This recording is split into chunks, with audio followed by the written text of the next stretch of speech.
I just go, let me show you what's going to happen. Boom, it explodes. And he goes, Ernie, I just gave you $500 to shut you up. So now he's starting to see, I want to see something get going, man. You get a little bit over here to Ernie, man, something happens. So he calls me and he says, Ernie, I'm really upset about this. My wife and I, we always talk about, we have some freedom in Fountain Hills. We have the freedom to choose who our trash person. We have the freedom to go and do this. We don't have this overwhelming, we don't have the police force, that come. We live in a freer society here. Well, they're going to take away one of their choices of who picks up their trash, and it upset them. And he goes, Ernie, what could you do with $1,000? Oh, are you kidding me? They are so toast. They're done, man. I'm all over it. Heck, by the next day, I already had it all spent, okay? What we did is we had done this before. Some of you will see this on your table. You may have seen this already.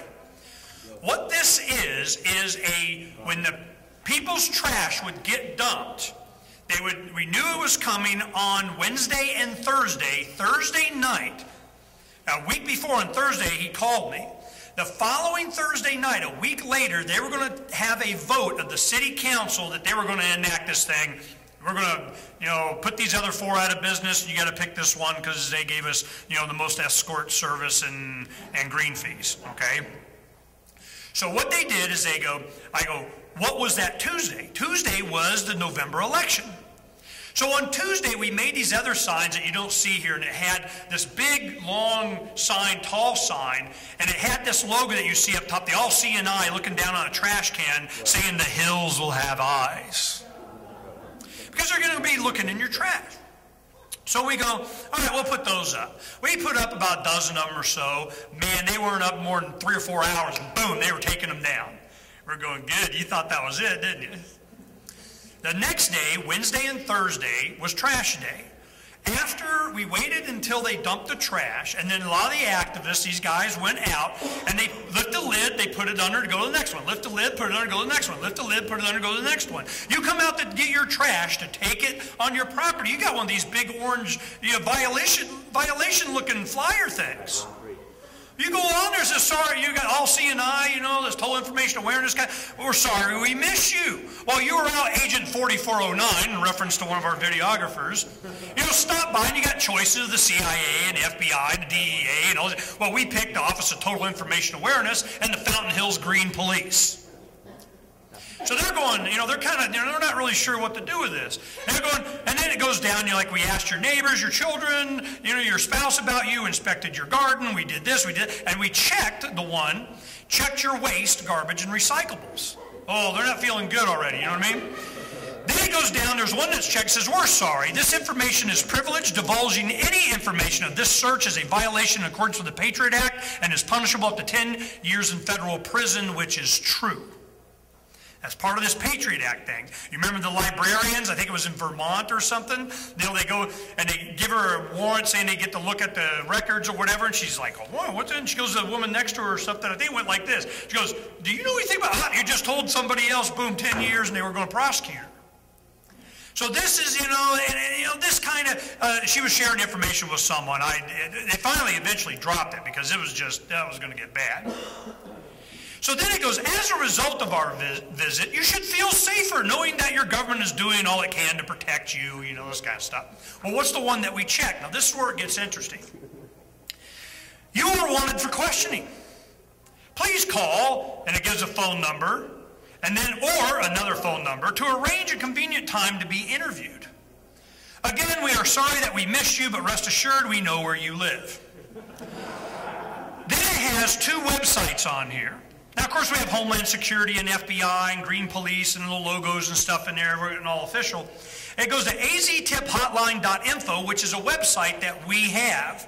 If you go to that website, what you see is a statement of how proud they are that we're protecting you and we're doing this and we're doing that. Every hyperlink that's in the text that you read goes to where it says, we're protecting you from, fill in the blank. And the hypertext goes to an actual article in the New York Times or the Washington Post or USA Today about all of the things that they're actually really doing that nobody knew about. We did this during the Super Bowl when it was the Patriots versus the Giants. We only passed out about 40 of these because we just got them done printed. A couple of guys saw them there, just went and did in their neighborhood. It was all over the newspapers the next day because the phone numbers go to the press room of the newspaper and the newsroom of the radio station. Hundreds of people. Now keep in mind, Tuesday was election day. KFYI, Jim Sharp would tell you, man, he's like, Ernie, you're killing them. They're freaking out here because this is what happened. Tuesday, they're up late at night, you know, they're doing the coverage, who won, they're kind of, finally they get to bed, 3, 4 in the morning, boom, they got to get right back up and go Wednesday and do some of the post-election stuff and the news is down, and all of a sudden, and the phone rang all day. They were so mad at me. Ernie, if you'll not put these out again on Thursday, we'll cover whatever your next thing is. Please don't do this to us again. Well, I can't make any promises, but, okay? We did it anyway. A little bit. So then we had, the other phone number was the local newspaper there, the Fountain Hills Times. What had happened is that day that we were putting these out that Wednesday, they came out and endorsed the single trash pickup thing. Well, the people, they were finding out what was going on because at the same time that we were doing this to get everybody all angry, we were putting out this flyer that Pal Gamble, the senior editor of Freedom's Phoenix, wrote, and it just goes on about what the real issues were, taking away the freedom. And I'll read this one paragraph that kind of sums it up. May one inquire who the hell ever gave a bunch of elected baby kissers and their appointed lackeys the power by writ to eliminate businesses and Hugo Chavez their way into socialist confiscation of desired services already capably provided by private enterprise? Oh, they didn't like that one. So they're nailed. And then we have, a bunch of information on the back and so on. Within days, it was on the front page of Huffington Post. It was called Trash Care. So what they were saying, all these Tea Party members did, a Tea Party this and a Tea Party that, and we're like, yeah, whatever, I didn't care. So we were working, even before this happened, I talked to some people that were in charge of doing camera fraud and getting that initiative going and doing different things, and I said, look, I do all this. That's what this other one is, FHNIMBY.com, FountainHillsNotMyBackyard.com, right? So FHNIMBY.com was where the information was on the referendums, the recalls, the initiatives, changing the city charter, going out to the elected officials, recalling the mayor. I said, I'll give you guys all the attention. They can go over there because I got 15 gazillion other projects I got to work on the day after. So we did that. Boom. They had a month to get the signatures. I think they got them in the first 3 or 4 days. So then what did that do? That held this law cannot get enacted until it's being voted on. Well, do they want it voted? So this has become a big political issue, and all we did was get the graphic art, Scott Beezer, that did my logo, and does a lot of great artwork for the freedom movement. He did that in a day, just boom. Told him what I wanted, he got it taken care of.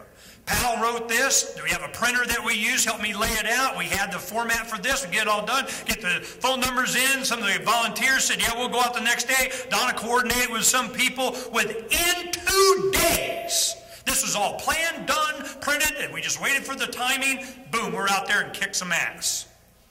That's what Freedom's Phoenix does, because we have the capacity to do it. We have, right now, sitting in our workshop, a third batch of over 50,000 blank DVDs that we use to make, because we have 3 11-stack duplicators. We can make between 300 and 500 DVDs an hour. We have sign production. We have our own printing press that we've had since 1994 when we first started accumulating the equipment for all this kind of stuff. We have 6-head, 6-color screening station for making t-shirts. We're bad boys. Give me a project. Then I tell you about TSA. When the TSA started doing their little pat-down thing and everything, I'm going, they have no idea what buzzsaw they went into this one. Because I'm just, if I have any skill, it's just kind of the prediction or the understanding of where the lines are, what really gets people going. And they just need a little bit of a push, a little bit of a read, a little bit of help, a little bit. And there's a lot of people that I know that will represent that. James Babb out of Philadelphia and a friend of his, George Donnelly. James came up with the idea, and George Donnelly had some internet skills. And he goes, I'm sick of this, man. WeWon'tFly.com. Boom, they get it up, they put it up, say, we're done. They had some skills, they did some YouTubes, said, we're not doing it. So I call him and I said, look, if you guys will take all the attention, do all the interviews, do all the heat, I will come up with whatever, man, I'll just drive it all to you guys. Well, they were getting already a bunch of attention anyway, they didn't need me. But I wanted to have some fun in Sky Harbor and not have to do a bunch of the stuff. And James, you don't need a bunch of people going doing the CNN interviews and so on. James was a really good activist, very smart, very articulate. He has some skills and a good business and career. Boom, he can do it. So I knew it was going to happen. What always happens. Government will put out his chest and he'll go, "You will respect my authority." Okay. So you're going through the TSA, and why did they pick the time they did? They're going to start doing the pat downs and the scanning and all this kind of stuff. When they did, it was like, what, a week and a half before Thanksgiving? Because that's when everybody had already bought their tickets. They knew it was going to be one of the highest, travel thing. They keep saying that's really number 20-something. But, it's a holiday season. You're the most committed. You want to go see your family. I'm going to make it home for Thanksgiving grandma. Okay? So they went ahead and they said, this is the good time for us to do this because we're going to be so aggressive that if they don't go through the scanner, we're going to humiliate them, opt out, opt out, opt out. And that will get them to be coerced or engineered into being willing to go through the scanners. Well, there was a young activist, her name was Meg McLean, and she was from New Hampshire. And we had sponsored, one of the big sponsors of the Liberty on Tour RV that traveled around the country, and they were in Miami at the end of their tour. And one of their supporters and friends, she flew down to Miami, spent some time with them, end up their tour, peace out. She's leaving, going back to New Hampshire. Well, she has her own little podcast, radio thing. They have Free Keene there, Free Talk Live is up there. Now they're having some civil disobedience fun. So as she's getting, they're actually thinking about this, airport security sucks and everything. They get in Miami, she's leaving, and she's like, no, I don't want to go through the irradiation thing. And they take her over, and they want to give her the full pat down. She's uncomfortable with this. It eventually turns into a big deal. She finally leaves. Next day, gets another flight, but they got some pictures and some video and audio, and she's a great interview. It started to blow up. That's what motivated a lot of this stuff going on. When the freedom movement got involved in it, and her YouTube of the interview that she did with Ian Freeman from Free Talk Live went into the tens of thousands of views, I'm going, oh, I know where this is going. So, of course, I had her interviewed, and we came up with this idea. I knew that when they picked a day, Wednesday, the day before Thanksgiving, as an opt-out day, I'm going, this is going to get bigger than people realize. It's certainly going to be more of a problem than the government realizes. When you have this kind of civil disobedience in the face of an all-powerful, all want to know everything, you will respect our authoritarian government, people die. People go to jail. Things get bad. So what we didn't want that to happen. We want to have this education of love. Students for Liberty at ASU had put up a young woman there named Jewel, and she's young. She doesn't have experience in this kind of stuff. She puts out that, yeah, we're going to go ahead and go. We have a Facebook, and all of a sudden, within a day, 70 people saying, yep, I'm going, or probably will go, or we're going to go. And I'm going, yeah, what do they know or not know? Do they know not to get a permit? No. Because once you get a permit, then you're agreeing to jurisdiction or whatever, and we started checking. One of our experienced activists calls and they go, yep, you can get a permit. You got to give the name and address and information of the person getting the permit, the name and address of everyone going to the event, and if you're one over or one under what you agree to on the permit's void.